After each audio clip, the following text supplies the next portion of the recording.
Philémon chapitre 1. Philémon, Je lis au verset 8, je commence au verset 8 à 21. Amen.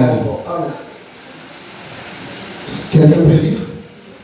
C'est pourquoi, bien que j'aie en Christ toute liberté de te prescrire ce qui est convenable, c'est de préférence au nom de la charité que je t'adresse une prière, étant ce que je suis, Paul, vieillard, et de plus maintenant prisonnier de Jésus-Christ. Je te prie pour mon enfant que j'ai engendré, étant dans les chaînes Onésime, qui autrefois t'a été inutile, mais qui maintenant est utile, et à toi et à moi. Je te le renvoie, lui, mes propres entrailles. J'aurais désiré le retenir auprès de moi pour qu'il me servît à ta place, pendant que je suis dans les chaînes pour l'évangile. Toutefois, je n'ai rien voulu faire sans ton avis, afin que ton bienfait ne soit pas comme forcé, mais qu'il soit volontaire. Peut-être a-t-il été séparé de toi pour un temps, afin que tu le recouvres pour l'éternité. Non plus comme un esclave, mais comme supérieur à un esclave, comme un frère bien-aimé, de moi particulièrement, et de toi à plus forte raison, soit dans la chair, soit dans le Seigneur. Si donc tu me tiens pour ton ami, reçois-le comme moi-même. Et s'il t'a fait quelque tort, ou s'il te doit quelque chose, mets-le sur mon compte. Moi, Paul, je l'écris de ma part, excusez-moi, de ma propre main, je payerai pour ne pas te dire ce que tu dois toi-même à moi. Oui, frère, que j'obtienne de toi cet avantage dans le Seigneur, tranquillise mon cœur en Christ. Verset 21.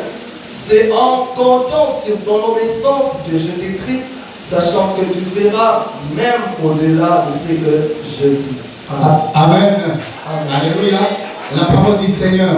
Amen. Amen.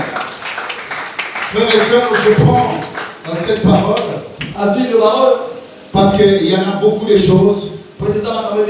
Mes collègues aussi vont prendre d'autres histoires et versets, j'espère.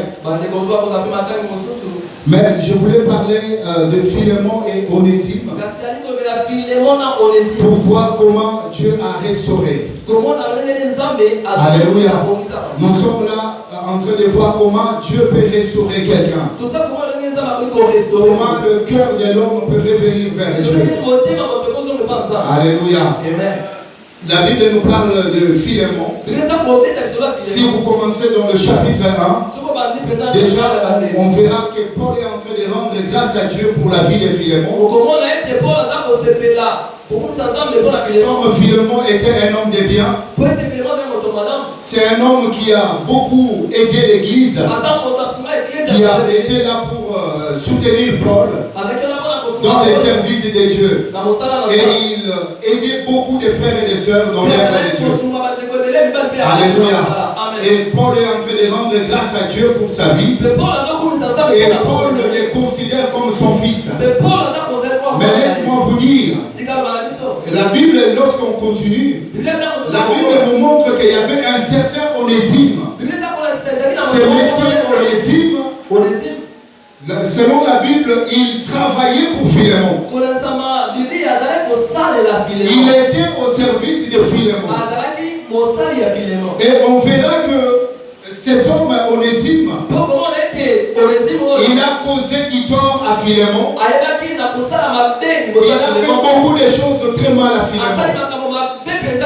Et normalement, Philémon ne devait pas être content de lui. Mais il y a quelque chose qui s'est passé. Cet homme Onésime qui était brigand, qui marchait mal autrefois, un jour se retrouve en prison.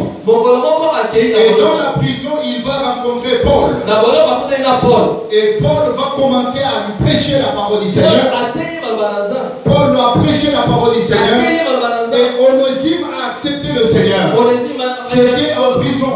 Et lorsqu'il a accepté le Seigneur, il s'est donné vraiment. Et la Bible montre qu'il était vraiment un homme transformé. Même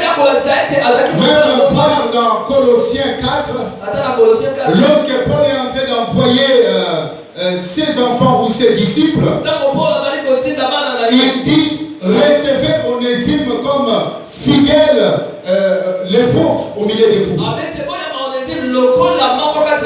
Comme un bien-aimé fidèle devant vous. Mais c'est Onésime était autrefois quelqu'un de mal.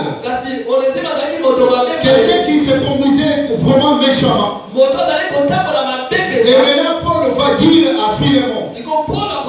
Il dit, Philémon, je t'envoie mon fils. Je t'envoie Onésime. Je sais bien qu'Onésime, autrefois, il était inutile devant toi. Si on parle d'inutile, c'est que c'est quelqu'un qui t'a causé des problèmes et des tourments. Alléluia. Mais aujourd'hui, je l'envoie comme ton bien-aimé, comme fidèle bien-aimé dans le Seigneur. Il ne vient plus en titre d'esclave. Parce que si avant il était esclave, mais maintenant il est affranchi dans la parole du Seigneur. Il n'est plus esclave. Il n'est plus le Onésime brigand. Il n'est plus Onésime voleur. Mais il est Onésime transformé. Il est Onésime restauré. Voilà pourquoi je l'envoie. Je veux que vous le recevez. Reçois-les à mon nom. Même s'il avait des dettes envers toi, laisse-moi, je payerai ces dettes à sa place. Parce qu'il n'est plus Onésime d'avant. Frères et sœurs, c'est important. La Bible dit qu'un homme ne peut passer à la croix et rester la même. Si quelqu'un passe à la croix, sa vie doit être transformée. C'est pour cela que je vous ai dit, ça m'étonne beaucoup de voir les insultes que je vois dans ce pays. Mais tous ces gens-là sont en train de partir à l'église.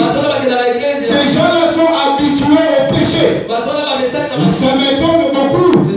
Parce que le péché a coûté la vie d'un homme. Le péché a coûté la vie d'un homme. Et cet homme, c'est Jésus. Alléluia.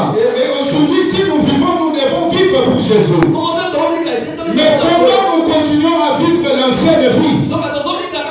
Alléluia. Ici, je vous parle de l'exemple d'un homme restauré. Un homme qui était pécheur. Un homme qui était brigand.